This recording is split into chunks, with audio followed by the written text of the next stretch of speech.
children are actually better at compromising and they learn it organically as they grow up. Thank you.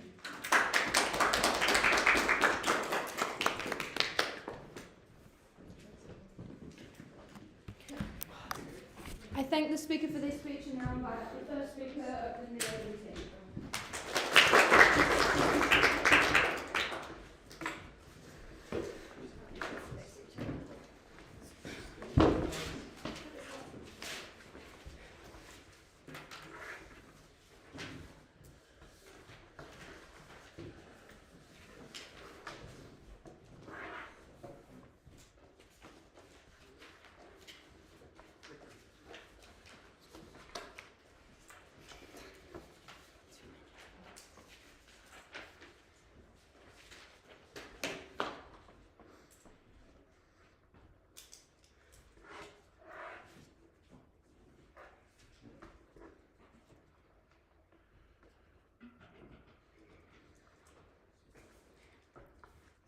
My speech in 3, 2, 1. The affirmative side has come up here and painted this debate where it's about a world where 5-year-olds are trying to fight Donald Trump. Okay, that is not what this debate is about. This debate is about teaching children to have a moral compass, to set them up for the real world realistically, which we'll be able to achieve on the outside of the house. 2 points for you today. Firstly, on how Ghibli optimism teaches children how to use their moral compass. Secondly, the exclusive harms caused by the Disney optimism to cause stereotypes and instills them into children. Okay, firstly, before that, I'll go into some rebuttals. The affirmative side have come up here and told us that our film is unrealistic, that films are bleak and is always like demonstrating some like horrible things. Okay, first of all, it's called Ghibli optimism. Our films are optimistic too. We have good movies that some of the time shows good ending, but some of the time can also show endings that may not be happily ever after as it always happened under their side of the house, right? We have good movies that shows children the realistic idea of what the real world looks like, which I will go into for my first substantive point. Okay, and then they also tell us that children need a spark of hope.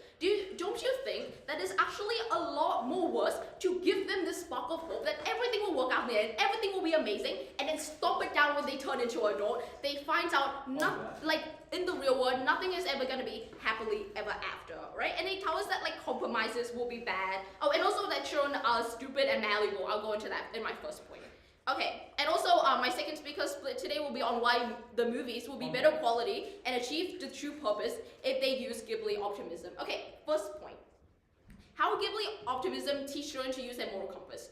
There's some context to this. First, we agree, yes, children media is very influential to children and why it's crucial to the development of the children. But we want to know that children aren't dumb. They don't need things to be dumbed down for them to like a certain point where like we tell them everything is okay, nothing will ever go wrong in your life, right? Like it's actually quite bad to like dumb movies down to them because it doesn't encourage brain activity. It doesn't encourage development or critical thinking. But instead what children have is they're not dumb, they have brain plasticity. The children are generally very enthusiastic to learn, right? Any media they consume will be stored in the library of their brains and these are the knowledge that will influence their daily lives and the choices that they make because they start off as a blank canvas. And then secondly, like children there's very large influence from children media because they tend to spend the majority of their time consuming content because probably because their parents are busy and also like their content release dopamine in their brain, they want to consume it. Okay, so what this combines is that means that the content that children see will very likely shape the view of how they see the people in the world and how they act in the world. This is especially crucial to children development because it shapes their morals and belief and can trickle down and still be prevalent within their adulthood. Okay, so what does Ghibli optimism mean then? Okay, some examples of this is like Spirited Away, right? At the end, the main character Chihiro gets her name, identity back while simultaneously helping the antagonist, the owner of the bathhouse, right? Some characterization. Ghibli optimism can still have fun things like that cater to children that they can like still adopt this content. It could look like a talking banana, for example. But the crucial difference is that the characters aren't one-dimensional with only one personality trait, right? But it can also look like film where there are sometimes triumphs, but there are also films where there are compromises. It looks like it shows characters who do bad things, but we get to learn about their backstory, generally having a reason to show why they became a villain in the first place. This encourages children to empathize, or at the very least, recognize that villains have a backstory. They don't just are just bad people out of nowhere, right? And it also looks like bad characters are giving a second chance. It looks like children are encouraged to be forgiving, just to see that people can change, and that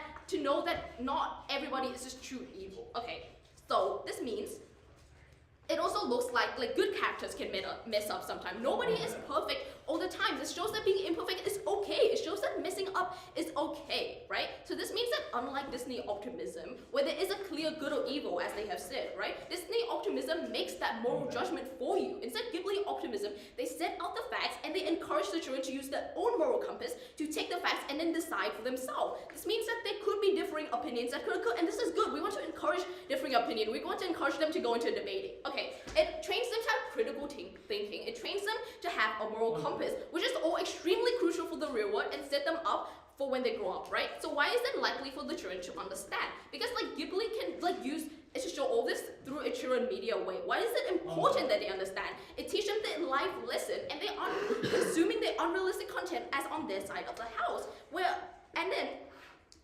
There's also a duty of the filmmaker, right, to instill generally good ideology and correct ideas through the film. Even if the filmmaker only cares about money, my second speaker will expand on how Ghibli optimism have better outreach and overall effects on people that are not just children, but also includes parents, adults, etc. Okay, so that means children have a good moral compass. They don't need to rely on somebody else to make this decision for them, or somebody to tell them what's right or wrong. They don't project their expectations onto the other people around them. The outcome of this, children learn that there may not always be a happily ever after, because this just sets them up for disappointment and high expectation. They learn that nobody is super evil or nobody is perfectly good all the time. Impacts of this. Why is this important? It prevents disappointment, prevents unrealistic expectation, prevents children gaining the idea that some people are always perfect and some people are always evil. Children know that they are not pressured to be perfect all the time. They should give people a second chance, give them forgiveness if that is what it needs, and then make sure that they should learn the perspective of people before judging who they are, and they are taught to use their moral compass. We create a world where children are more critical thinkers with better moral compass and grows up to be more empathetic. Okay, I'll take a point now. To what degree will children fully understand subjective morality? Okay, we're not, okay, but even so, even if they don't have a full understanding, we still get more on the outside of the house. Under their side, they tell children what is right, what is wrong. They get no moral, they don't taught moral compass at all. Okay, now onto the exclusive harm caused by Disney optimism, right? An example of this is a movie let's say Miraculous Ladybug, where there's characters like Hot Moth or Chloe who's instinctively evil. They have no point of return. Okay, what does optimism look like? It looks like black and white description of what it means to be good, a good person, or a bad person. It can also look like the narrative of an evil race. This is extremely important because then oftentimes children's TV show characterize a group of people as evil. For example, the Fire Nation in Avatar, right? It also shows that good characters are always good and always solving the problems, and good characters are always getting the happy ending. Why is this likely? Because the filmmaker tend to operate under their side of the house under the assumption that children cannot comprehend morally gray area. They think children are stupid, so they separate the right and wrong to an extreme amount so that children can differentiate that. So children become conditioned to the media. They see a pattern such as the evil race, who is always evil, and the good guy who's winning all the time, and they project that into their real life. So how does this instill stereotypes into children? There is a black and white description of morality. Children see behavior that may be deemed immoral and automatically deem that person as immoral or evil, and they ignore this person as a holistic person, right? And then the characters that are portrayed as good characters never have any flaws within themselves, and then it also makes children believe that any deeper flaws they have within themselves makes them a bad person. The children believe that when you're good, you always get a good happy ending and get a reward, right? And then children also see the pattern of evil race. So when they see and meet somebody who is not so good, they attribute and box them into people who is similar to them. Okay, some very horrible outcomes of this on this side of the house. Children become full of hate. There's unrealistic expectation of the world. Children feel like they always need to be saved by a hero or need to be the savior for others, and children always expect a happy ending. This is going to absolutely ruin them when they grow up and realize none of this is true in the real world. And for those reasons, I'm proud to negate. Thank you. I thank the speaker for this speech, and now invite the second speaker for the affirmative team.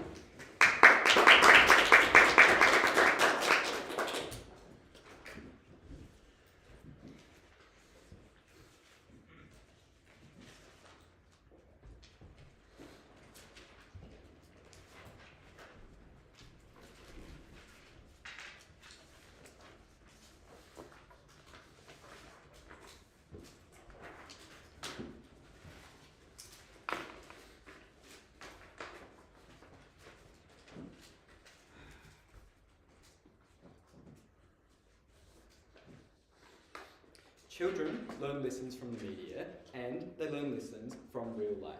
We think that the lessons that you learn in the media should supplement what you learn in real life so that children learn as many good values as possible, they understand them correctly, and they enter the real world prepared to do well for themselves, to do well for others, and to create a better society. Alright, I'm going to be rebutting what we've just heard, then I'm going to be delivering a piece of comparative about what you can learn from which movies and which one should be more important. Okay, so rebuttal. The first thing that we hear from them is this idea that it's called Ghibli optimism, so at the end of the day they still get, they are trying to escape the gloom that we tell you is likely to happen on their side of the house. What is important to note here is that there is conflict in any story, so there will necessarily be someone that is hard done by, and when there is no goodie, no baddie, we find it just true that more people are going to be on the wrong side of a conflict. Some examples in Ghibli movies are natural disasters, all these things which take the place of where the antagonist usually goes. So on their side, they get more people that are hard done by, and at the end of that, there is no justice, there is no triumph, as is said in the motion, there is nobody to take the fall, and at the end of the movie, they're back where they started because the natural disaster could come again, there's no villain that is being defeated. The next thing that we hear from them is this idea that what we are doing on our side is giving children a spark of hope and then letting that be crushed. So I'll jump into some quick comparative here. So kids on our side of the house, kids grow up on optimistic media that is easy to understand and is entertaining. So after that, they grow up, maybe they get let down a little bit because they were optimistic. We are happy to concede that, but we don't think that it's likely. And then after that, they learn how to compromise, they learn how to engage with the real world, but they still have that optimism, they still have heroes that they can aspire to be like, they still have that spark of hope within them. So what is the comparative here? On their side, children grow up misunderstanding how to compromise, they have no optimism, they have no heroes to aspire to, they meet bad actors once they grow up, they don't know how to engage with them because they never learned that, and then at the end of all that, they don't understand how to compromise, so they cannot compromise. They cannot compromise with their colleagues, they cannot compromise with bad actors. We see worse social outcomes, and we see worse outcomes for the children themselves. Riley's clearly mechanised this, and we will not stand for the straw man that we're getting 5-year-olds to stand up and fight Donald Trump. That's for the 80-year-olds to do.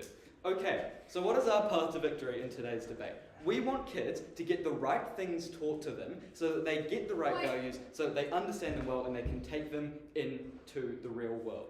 So characterization of what Ghibli movies look like. We tell you they involve flawed main characters inherently because there's no good characters, there's no bad characters, there's bits of bad in everyone, right? Second thing to note, everyone has a level of bad in them. So what is the outcome of that? It means that on their side, you just can't identify who is bad, and the people who are bad, which is everyone, never get punished for it. We much prefer a world in which you consolidate the bad in everyone into one person, and then take that person down, beat them in an awesome chase scene or something, and then at the end of that, the kids are, the values instilled upon the children is that bad things happen to bad people because they are bad. Okay. So, optimism is the belief that you can always win despite obstacles, and we just think that media is a huge part of how this is taught to children. We think that on their side of the house, where there is zero optimism in their films, they just cannot get optimism taught to children because there is nowhere in the real world where you can learn optimism the same way that you can learn it from media. So that's our point, right? We get a unique source of teaching optimism. There's a lack of optimism in the world because people don't like being disappointed. Secondly, the only sources of optimism are harmful, for example, extremists or Wellington Phoenix fans. Or thirdly, movies can be unrealistic. So that means that on our side, you are allowed to distill values which might not be true in the real world. Like I say, the media should supplement what the real life teaches our children. Okay, now some comparative about what you can learn from which movies and which is more important. Firstly, where is compromise taught in real life? We tell you this happens on 3 main levels for young children. Firstly, potential siblings, right? Everyone loves scrapping with your brother or sister. At the end of that, there's always going to be a degree of compromise. Secondly, school. Once you are a young child who goes to school or eventually has to engage with the outer world, you are going to be naturally, inherently compromising every day with all these other people.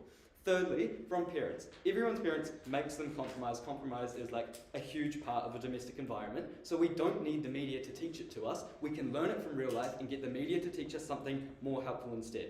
Okay, So if we take them at their best, and this debate becomes one where their movies show compromise and our ones show optimism, we tell you that you should always value the media showing you optimism. Why? Because you can't learn optimism through the real world, and you can learn compromise through the real world. I've given you 3 mechanisms from that. So their world, one where they learn compromise from the real world, and our one is where you learn compromise in real life. Point. The outcome of that is that they are taught optimism, they are taught compromise from real life and from the media, and at the end of that they only learn compromise. On our side, you learn compromise from real life and optimism from the media. So you're taught how to prepare for bad actors. You have heroes to aspire to be like. You know how to compromise, you know how to be optimistic. We think that we get more good values to more children, so at that point we win the debate. I'll take a point before I continue. So do you stand with films that only depict evil people as purely evil, usually with no reason, and never deserve a second chance, never deserve forgiveness? Sure, because we think that there's plenty of time later in life to learn that everyone has slightly bad things about them. We think that the villain in a Disney movie is never going to only be slightly bad, they are always going to be very evil, and they are always going to have justice served to them. Third thing in comparative. Why is it uniquely harmful if kids on their world learn compromise from the media when they're young? 5 responses here. Firstly, they misunderstand what to compromise. They don't understand what is inherently like your values that you should never give up and what you can. Secondly, they misunderstand when to compromise. Like, you shouldn't compromise with an inherently evil villain or like an antagonist, the evil witch lady from Spirited Away. I watched it a long time ago. Thirdly, it's inherently dramatized on their side of the house, so compromise isn't going to be an accurate reflection of how to actually do it. Fourthly, Ghibli characters all have a degree of badness on their side of the house. The outcome of this is you are taught you should compromise with bad people. We don't necessarily stand for that on our side. We would much rather you learn to compromise with your peers, to come together and overcome the baddie, because that's exactly what Disney movies are about, right? All the superheroes use their strengths, combine them, compromise with each other, and they make the world a better place by getting rid of the bad guy. Fifth response, they misunderstand how to successfully compromise on their side of the house. If you aren't learning how to do it successfully in media when you're young, then you're not going to grow up and be able to do that. So, fourthly, why you should weight our stuff particularly highly is because of the exclusivity of our mechanisms. We've proven at the end of my speech how there is no positive way to learn optimism without media and how media uniquely gets that. Whereas, we like it if on our side, kids learn about bad actors from the media because they're not going to get it through real life. We think that we much prefer it when kids learn about optimism on our side because they're not going to get that through real life. At the end of this, the media should just supplement what kids learn in real life. So to go over that final comparative again, they said kids grow up on optimistic media that they understand. We say kids grow up on optimistic media they understand. They grow up, maybe they get let down a little, and they learn to compromise. On their side, they misunderstand how to compromise. They don't have optimism. They don't have heroes. They meet bad actors. They badly compromise, and they have a poorer quality of life. Thank you. I thank the speaker for this speech, and now invite the second speaker of the negative team.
Starting off my speech in 3, 2, 1. When Affirmative wants to paint this picture that optimization, or being able to be optimistic is the only way for children to advance in the real world, we tell you that we can claim optimism on our side. Comparatively, we additionally get compromisation on our side. We tell you that in a world where they are going to have 5-year-olds trying to fight down the so-called evil, note this is also a very individualistic idea that what they assume what is evil is actually evil. We tell you that there's assumptions and assertions they have made continuously, and that why we do not stand for their side. What I will do for you as my speech is a couple of things. One, I'm going to go over this clash. I'm going to go over some clash. The first clash on children, then onto the films themselves. Then I'm going to be going onto the extension on why films are in better quality and they achieve their true purpose if it is a Ghibli optimism. Okay. Before I go on into this, I will take a point now. Oh yeah, if kids think minorities should compromise their cultural values for the Fire Nation, how are minorities better under Ghibli movies? Sorry, can you repeat that? If kids think minorities should compromise their cultural values to the Fire Nation, how are minorities better under Ghibli movies? Well, we tell you that minorities are better represented on Ghibli's compromisations because we tell you that they actually now get a platform on our side. Note that their side are probably not going to worry about culturally significant minority groups because that is not the status quo that they're trying to push. They want dramatization, entertainment. We tell you that actually Ghibli's optimism actually gets a platform for these. Note, I'll go later on into that on why we actually engage a bigger audience and why that is really important. Okay, on to the first theme on children and what did we hear on this under characterization. What did we hear from side Affirmative? One, they told us that children are dumb, they're malleable, and they interpret wrong ideas. Couple of lines of responses to this. We already told you at first that children are enthusiastic and they have intrinsic and intuitive values and thoughts, right? We tell you that they're most likely going to take these thoughts and go talk with their friends to build up and stir a rise of a trend, discussion within that. Note then, therefore there has a large consumer content because then they're able to express the unique ideas and discussions. Note they try to say that these are wrong ideas and how we tell you that actually no, these are not wrong ideas. These are unique ideas. These are unique perspectives. Note that just because they may characterize it as a wrong idea, we tell you that it's probably because of the lack of information this child is getting on their side. Note, then therefore, through Ghibli optimism and through these films that are actually entertaining and that are not overly dramatized and through the characters themselves in these films, I'll get into that later, on how they'll actually be able to actually understand and get that through. What else did we hear from Affirmative? They told us that they're going to be fighting against this idea of that people children will grow up to only fight against really bad things like Donald Trump, and this only includes extremist people. No, we tell you that this is more on a tangible level. We tell you that compromisation actually looks like working with your co-workers and actually finding a better solution because Ghibli's optimization in children media actually showcases. For example, in Spirited Away, when Chihiro is actually making when she is making compromisations with one of the ghosts and the villains, not villains, but she's making compromisations in there. Therefore, children understand this and they are able to easily interpret it. Therefore, they're more likely to get a good message rather than a bad quote-unquote message. However, they are continuously only forcing their own ideals through this movie on their side of the house. And what then does this mean for children at the end of this clash? One, they try to tell you that children are never able to compromise, never telling us why they never get that as well. But why being optimistic is really important. They gave us a couple of reasons at second. In terms of their communities and their parents and etc. What do we tell you on this? Note, we tell you that actually children are more likely to be empathetic and they have subjective morality because they are able to understand and identify these ideas. Why then is that really important at the end of this? Well, we tell you that children, they told us oh, you can learn this later on in life, right? No, we tell you that children is the primitive years in their lives. They need to be exposed to these ideas of being able to compromise because in the real world, right? If you're built on this optimistic ideology that is forced to you through the media, you're more likely not going to be able to that optimistic is easily going to be shunned away because you're never able to have this perfect ideology and because you have already these preconceived notions that is indoctrinated to you through the media as well. Okay, at the end of that, why we have won that, therefore you weigh on the impact on like actually why the children actually benefit more. Note, we can still learn this through parents on our side, through actual interaction with adults on our side. Note, optimistic still happens, therefore we get a lot of their claims on optimism. Now onto this idea on the films themselves and what they actually are portrayed as. Note, their side only includes, as the emotion says, good and evil, and this this idea that this create like good things happen to good people. Note, we don't even get backstories on these good people, more like it's just thrown into the main storyline. Note, this there for me is on our side on the comparative, we actually get better back and depth on these characters. One, on like the good characters themselves, but also on reasons why the villains are who they are, because that is never portrayed on their side of the house. They have children going into the world where they're like, oh, you're bad because you probably dress like Maleficent, or you are bad because you probably act like Jafar, or those type of instances. Note, we actually get better understanding for these people, for their reasons. We will probably also see things like, in terms of minority representation, we actually see probably some people are feeling like they are the villains because they are different, because they are minorities, because of their differences. We tell you that because they're probably bullied during their school. We tell you that like kids are relatable to that aspect because obviously they came up and told you that you want to fight with your brother. Note, probably they don't want to hurt their siblings. Sure, we can like concede people want to fight with their brothers, but that means that's not going to stop them from fighting with other children who are going to bully them, right? Therefore, we tell you that we actually get them seen on our side. Therefore, we're going to be able to compromise with these people, because sometimes maybe those bullies are like going through times themselves, right? We tell you that it's actually really important to be able to compromise with these people, so then you're building up that ideology that you're going to take down like the biggest bully on their side. And why actual like discussions are really important in terms of these films and how they're portrayed. They told us it's not entertaining, get to that later on. And like just overall, like this idea of like optimism in the media, we tell you that that's never going to occur. Okay, like now onto like this idea of why films with better quality as we achieve this. We already told you that Ghibli films tend to look like a diverse cast of pool of films. This probably looks like actually going not just being stagnant, there's like a wider variety of things to actually go on, because now that you're not stagnant on the one good path, like one-way path to victory, you now actually have multiple paths and avenues to go into. What this means is that there's a larger range of diversity.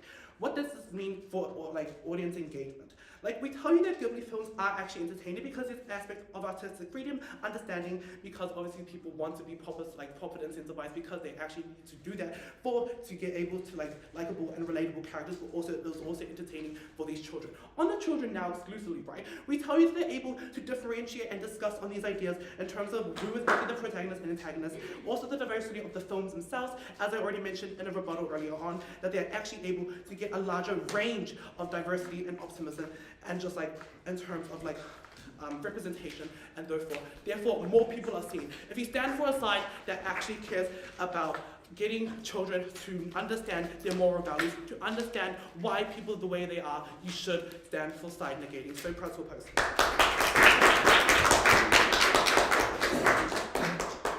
thank the speaker for this speech, and now invite the third speaker of the affirmative team to the stage.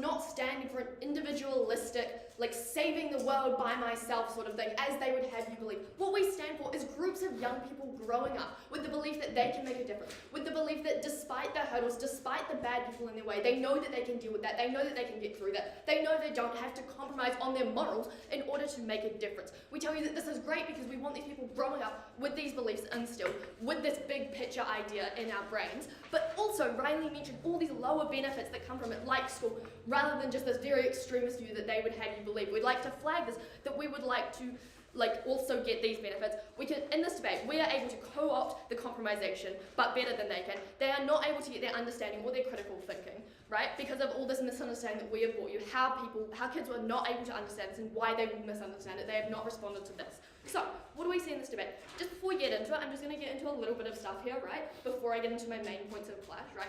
We are willing, in our worst case, to accept that maybe some kids go into the world with a great degree of hope and are a little bit let down because we stand for this over children going into the world, being completely unprepared, not knowing how to deal with bad actors as we brought you at first, not understanding realistic compromisation, and having this misunderstanding of what compromisation they should do and to what degree they should do it. We are willing to admit or take on maybe kids will be a little bit disappointed because we are giving them the ability to have hope despite this disappointment. Right, so what do we see in this debate? We see firstly some stuff on are kids going to be able to understand it? How does this impact their morals? How are they going to feel about other people? And then secondly, this other clash that they've had on essentially minorities is what we're getting at here, the grouping of people, how we are able to better fix these narratives on our side of the house. So, firstly, let's talk about the moral compass sort of idea here, right?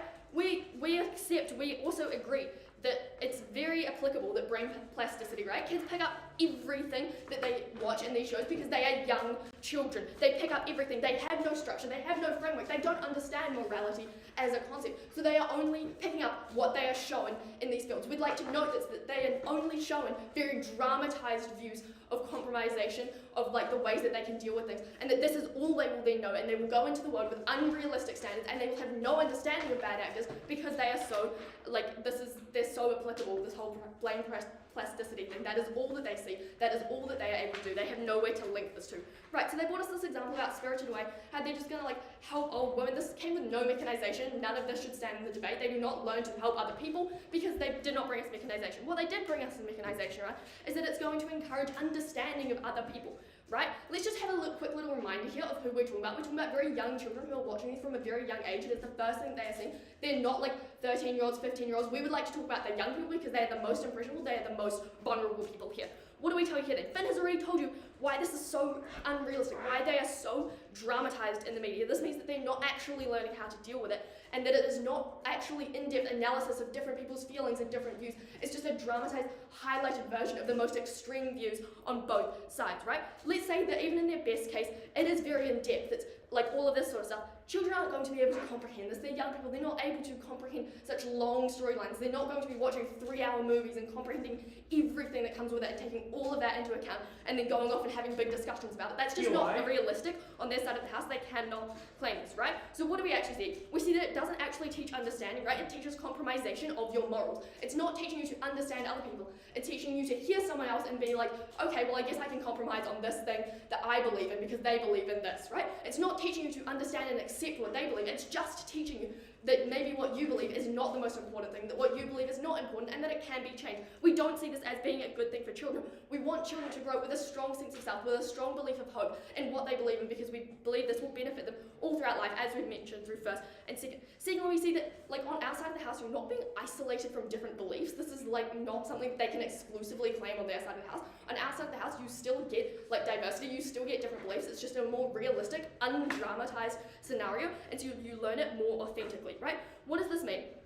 It means that, fourthly on this actually, also we, on our side of the house, are able to kind of co-opt this because they learn that when heroes work together with their different strengths, with their different diverse strengths, that this is so beneficial. I'll talk about this a little bit later, but we're also able to co-opt understanding on this point here. So overall, this means that it is not exclusive, but on our side of the house, you don't have to give in and compromise as well as you do on their side of the house. On our side of the house, you learn some understanding, but honestly, we don't believe that they learn any understanding on their side of the house anyway. But even if they do, our understanding is not dramatized, it is more realistic, it is not exclusive to their side of the house, but on our side of the house, you also have a strong sense of good. You have a strong sense of what you believe in, and that you are able to stand up against that, even if people don't want you to. And then finally on this, this whole critical thinking point, we just a little sense check here. 5-year-olds aren't going to be going to the playground having massive big conversations about critical thinking about the movie that they watch over the weekend. We'd really like them to mechanize how they're expecting young children to be able to do this and actually critically analyze things, because we don't think that this is realistic. We don't think young children are going to be critically analyzing things in the playground. They're more likely to take it at face value, take the dramatized version, and just incorporate that into their brain, and that is all they believe. Yes, I'll take a point now. If you only have a set plot on good and does your side concede that dramatization will occur more on your side to make the shows interesting at that point? I'm actually about to move on to this sort of like grouping thing, like all of that sort of stuff in a minute. But just before we move on to that, right? So why is this so important? We believe on our side of the house it is so important because we are able to get benefits that are realistic. We're able to get the undramatized version. On their side of the house, they are being misunderstood. The children are not actually taking in what they need to. They are going into the world with a false sense of what's happening. They are not prepared to deal with bad actors, and so they will go into the world, and even if on our side they lose a bit of hope, on their side of the house, they just do not have a strong sense of self. They're going to lose more hope because they just constantly are compromising on their beliefs. We think this is hugely important in this debate. Alright, moving on to the second point of clashes very quickly here because it has not been touched on until like second, but that's okay.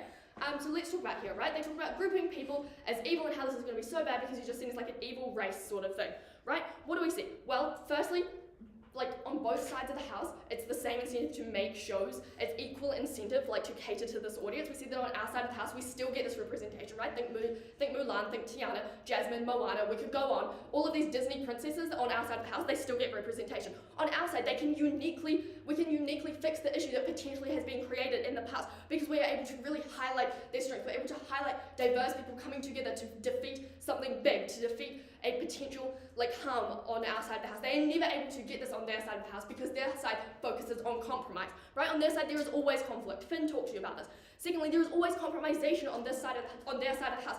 What does this look like then? It looks like these people compromising on their morals. It looks like they're not believing that their morals are always true, that their morals are not always the most important. It means that they are likely to be overpowered by the other people being shown in these shows. It does not build them up. It does not fix the systematic issues that they want to talk about. Our side of the house is the only side that can uniquely fix these issues when we focus on their strengths, when we build them up, when we can show the diverse strengths of different people.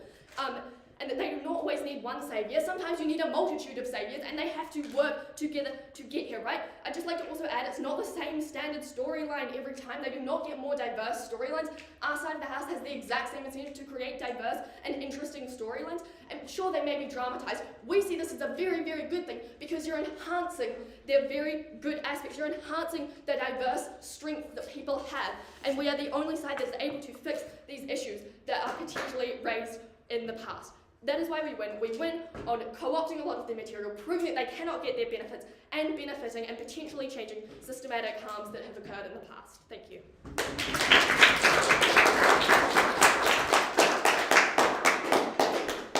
thank the speaker for their speech, and now invite the third speaker of the negative team to stand.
Starting my speech in 3, 2, 1.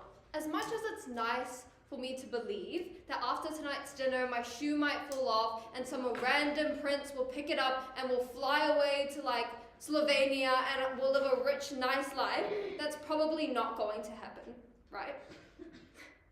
3 things that I'm going to chat to you about.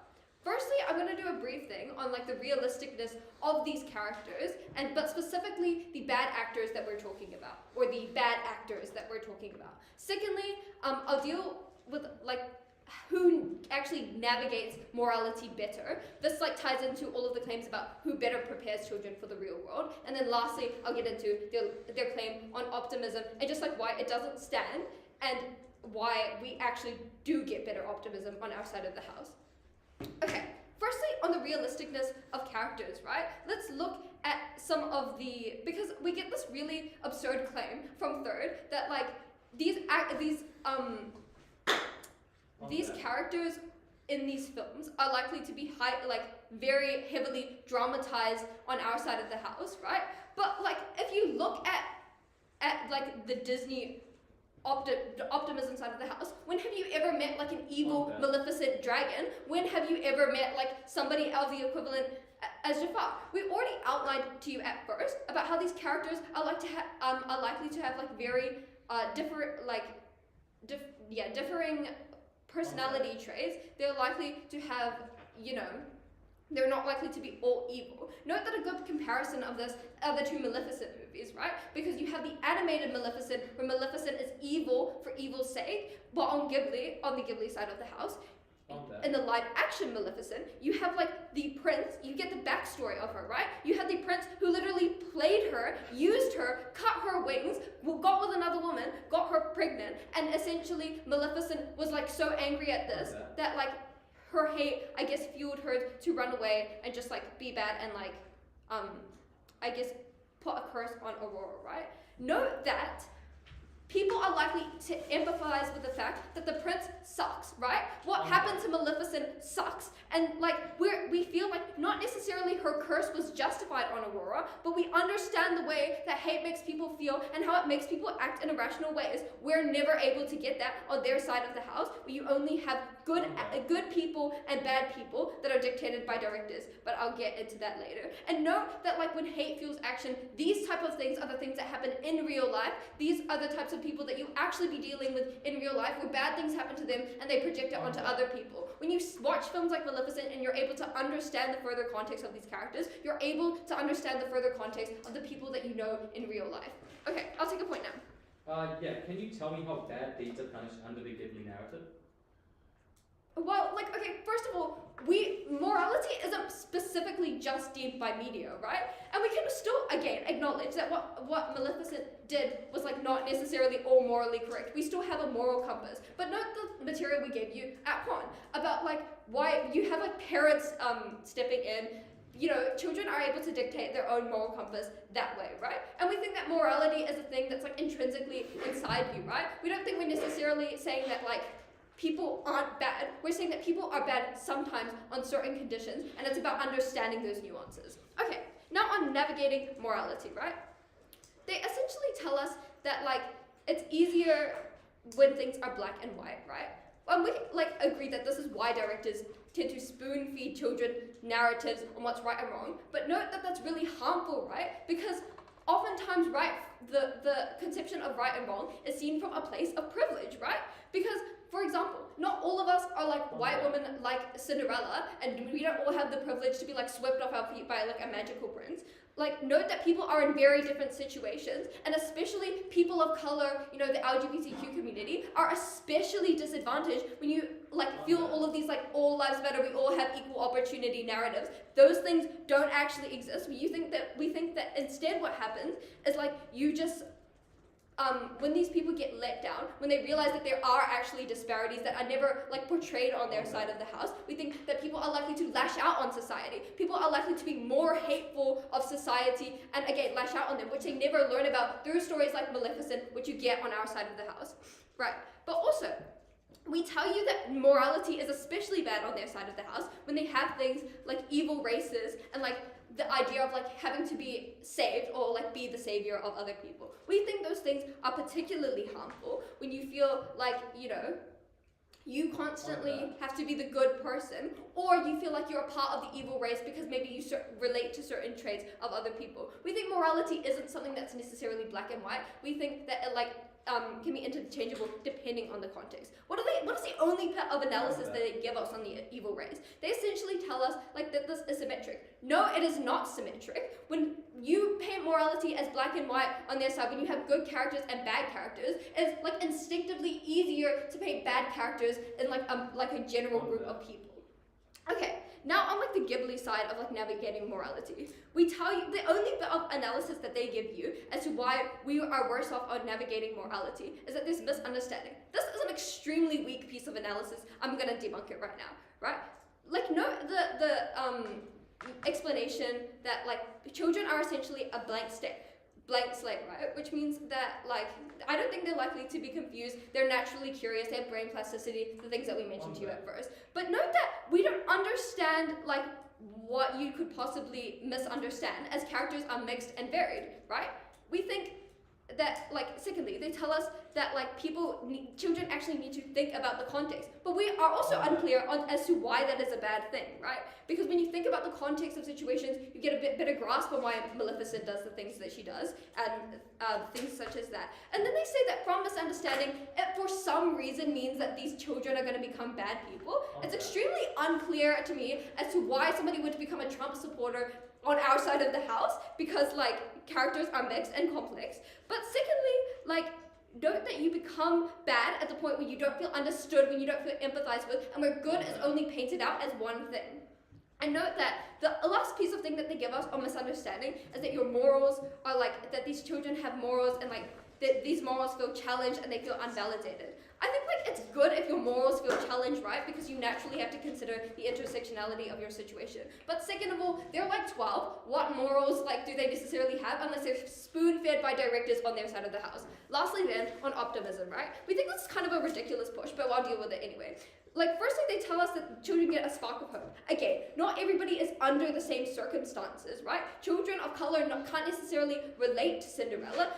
Children of, like, different, like, wealth inequalities can't relate to certain characters. We think that that's a harm they have to adequately deal with. They haven't. Then they said that, like, there's, like, the belief that you can always win is particularly important. I'm not sure why this is particularly important, right? They themselves say that, like, people don't like disappointment. So when things work out, like, when things don't work out, what do we think happens? People lash out society, people get mad. We think there's like such a decrease in optimism there. But even at their best, where they say good kids, like where they say that people are like seen for who they are and they change when they're adults, we think that people on our side of the house change now. We think on their side of the house, only good kids are seen.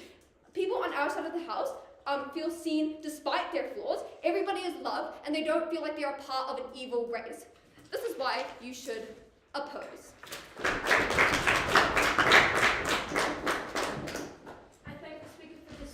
Now, as customary, we switch the speaking orders, so I invite the leader of the negative team to give their reply.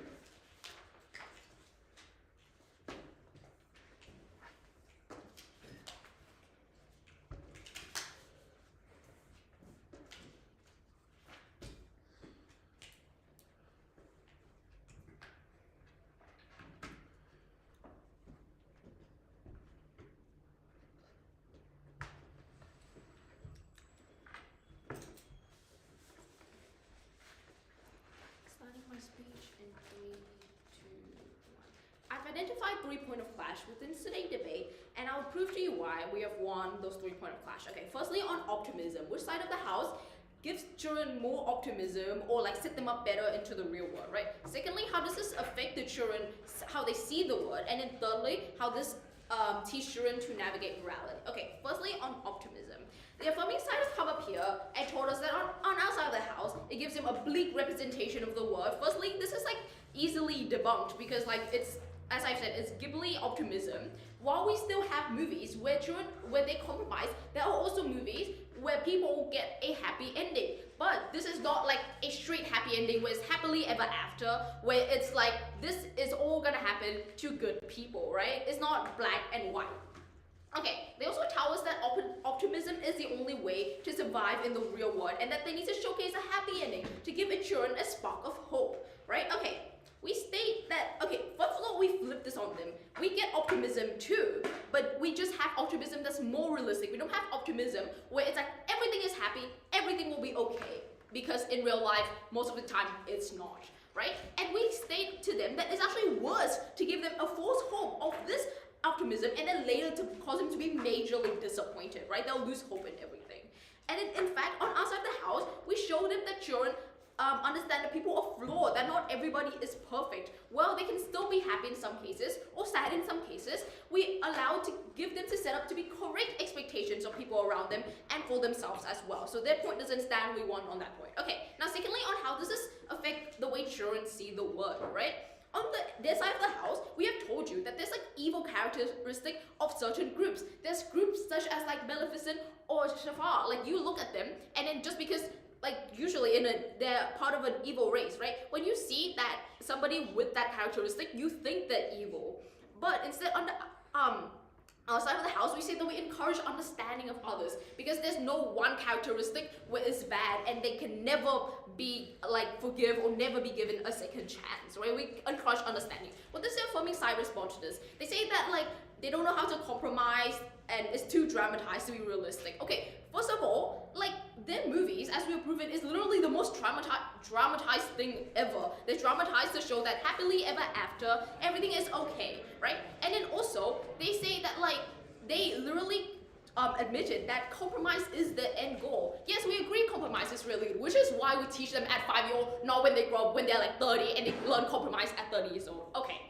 Okay, finally, on children, teaching children how to navigate morality, this side of the house tells the children who is good and who is bad, is black and white, right? But instead, we show the children the story, and then the child is encouraged to make their own decision, to hone their own moral compass, right? And then again, to respond to that, they said that we can't learn how to compromise correctly. On their side, they can't compromise at all. At a young child, they learn like much later in their life. That's horrible. Okay, and then this side only have extreme ideology. We get moral compass, critical thinking. Okay, impact of this. This is very important. It prevents disappointment, prevent unrealistic expectation, prevent children thinking the idea that some people are perfect and some people are evil. Children know not to be perfect. They don't need to be perfect all the time. They give people a second chance and they learn the perspective of other people, right? And then even if, let's say you don't believe that, we still believe that our point about morality still stands. And this is important above all of them, right? Because we don't stand for children who's being fed with what is right or wrong. We let them grow for themselves, become their own person. At the end of all this, we wait that we win on the metric of severity. Because children, like now, they actually know how to grow up. They know as a young child, they have a moral compass. They grow up, they become good people, and that leads into their adulthood. It leads into the way they interact with people around them. It leads into the world that we live in, and how we'll live in a world that's much more understanding and not just one-dimensional where everybody is disappointed. And that is why I stand for side negating. Thank you. I thank the speaker for this speech and now invite the leader of the affirmative team to give their reply.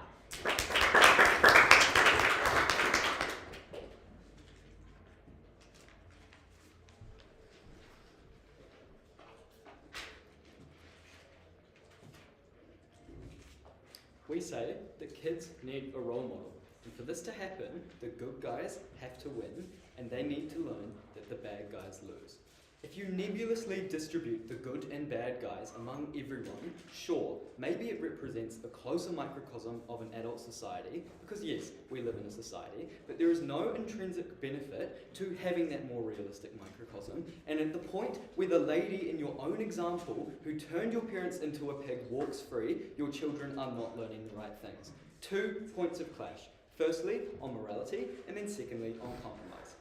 What they say on morality is that it's best to understand villains' perspectives. They say that it's best to help villains, and they say that when they do this, they get better outcomes for minorities because they like the status quo has no representation of minorities. That was their main push on morality. So what we tell you is actually, firstly, minorities wasn't a huge clash in the debate, so we take it down at the point where we give examples of diversity, and the mechanism behind this diversity is that in today's world it is good to cast everyone and create roles for everyone, so we win at that point. At the point where you're meant to meet the Fire Nation in the middle and compromise some of your cultural values, we win further on minorities. I flagged this in my speech, I flagged this on a POI. Okay. Ultimately, in terms of understanding villains' perspectives and helping antagonists, these are 5-year-olds. That's the one thing that we can agree on in today's debate. So neither side can claim complex understanding. What is important then is what values we build. What foundational things do we teach? On our side, we build a sense of self-motivation. We get role models, heroes, a spark of hope that they brought up in a POI and proceeded to rebut themselves. And at the point where we do that, our children are better. Okay, so in terms, we went on that point of morality, when we went on proving that you can understand villains' perspectives without necessitating a compromise, how compromise is always going to be bad, and when we mechanize how we just understand villains' perspectives through monologues without needing to compromise your values, and then we went on minorities to extend that. So in terms of compromise, they say compromise is most realistic, which is true. They say that compromise helps the antagonists, and they say that they get an optimism through compromise, so they get optimism and their films aren't gloomy or sad. What we say, there is no intrinsic value to having compromise being closely realistic. Sure, it's how you solve problems in the adult world, but if you teach that from a young age, they are not going to learn compromise right. You still learn compromise at the age of 5, not 30 on our side of the house, but you learn it right and correct through a bunch of myths which I gave you that you also bought. If you misunderstand the degree, how often and what morals, we told you that is not good compromise.